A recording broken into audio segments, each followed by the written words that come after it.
Good evening, and welcome to Common Sense, a program about the common sense, right answers to the issues we face today and how we, the citizen, can take an active role in our government. Complacency is no longer an option.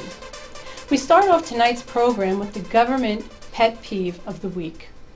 Did you know the government is now in the business of mandating that all cell phones must be outfitted with a device to alert us via text message of natural disasters, terrorist attack, and Amber Alerts?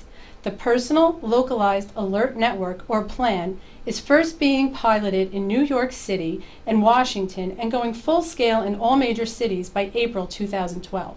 The wonderful thing about this program is that we, the American citizen, will not even have to sign up for this free service. Verizon, AT&T, and other carriers will automatically sign you up. There will be an opt-out option for the natural and man-made disaster and Amber Alert text. However, we will not be able to opt out of receiving messages from the President. Whether you like it or not, he can still text you. Is this going above and beyond the role of government? Is this yet another intrusion into our privacy?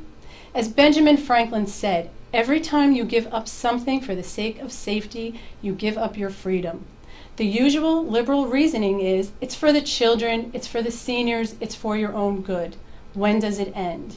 The far-reaching, nanny state ways of this administration are beyond anything we could have ever imagined. The only thing these mandates, laws, rules, regulations, and restrictions do is strap the citizen with more taxes to pay for them and less freedom and liberty. We can only imagine how much this additional government bureaucracy is going to cost. We are all too aware of how successful government programs are.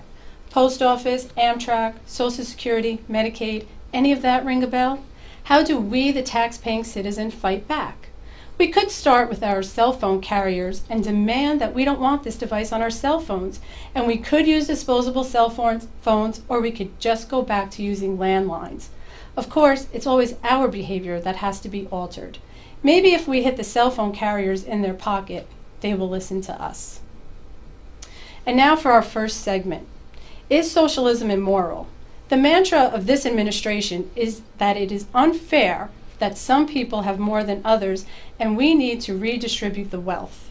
Under the guise of being fair, is it moral to take from those who make money to give to those who don't?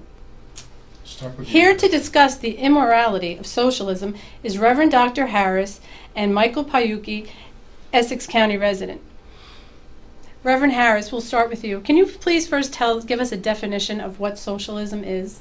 Yes, well, Sue Ann, I like this definition where it says any of the various economic and political theories advocating a collective or governmental ownership and the administration of the means of production and the distribution of the said goods. And particularly, I am opposed to this kind of governmental influence because as a theologian, as a person of God, dealing with the principles of the founding fathers of this country, 2 Thessalonians chapter 3 and verse 10-11 says, "For even when we were with you, this we commanded you, that if any would not work, neither should he eat. And for we hear that there are some which walk among you disorderly, working not at all, but are busybodies."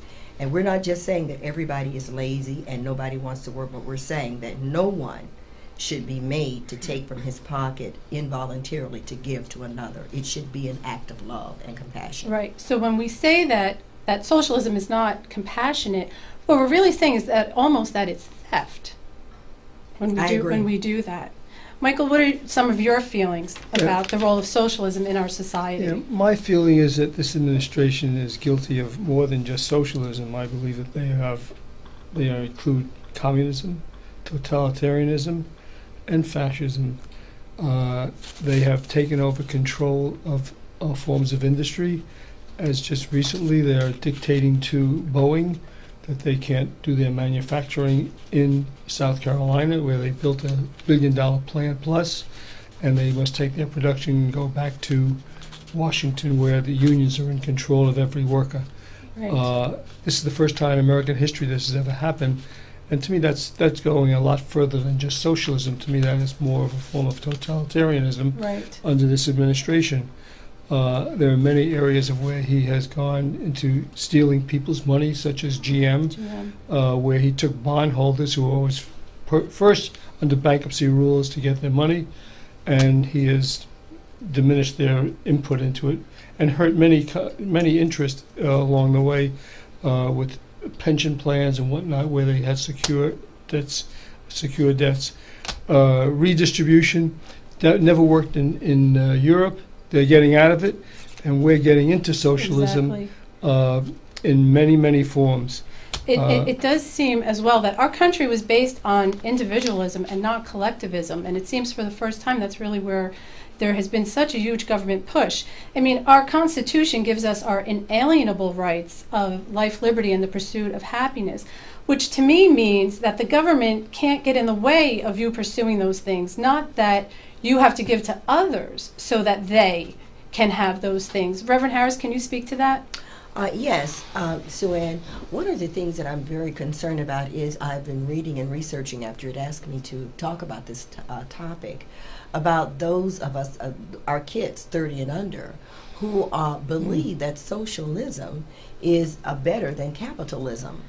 Now, with the liberal media, Dr. Harris, how is it that we can craft our message so that we show that capitalism really is the virtuous way for us to deal with each other as opposed to socialism? I mean, that seems to me to be the challenge. How can we get our message out about that? Well, I think that what you're doing now is very to be commended.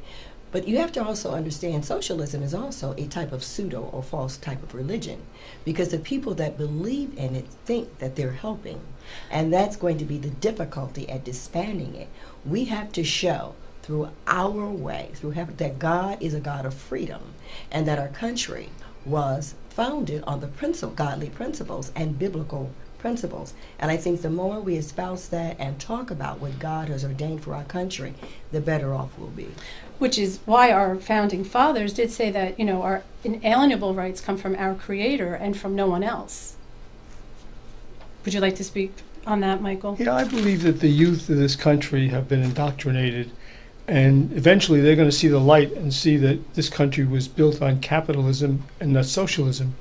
Capitalism controls where it says capital, and that's where the jobs are created. They're not created through socialism that just gives people hands out money to people as they go along their life, and they eventually reach a point where there is no money left to give out. Right, and as we're seeing now, I mean, by doing all of this, we are truly hurting our economy.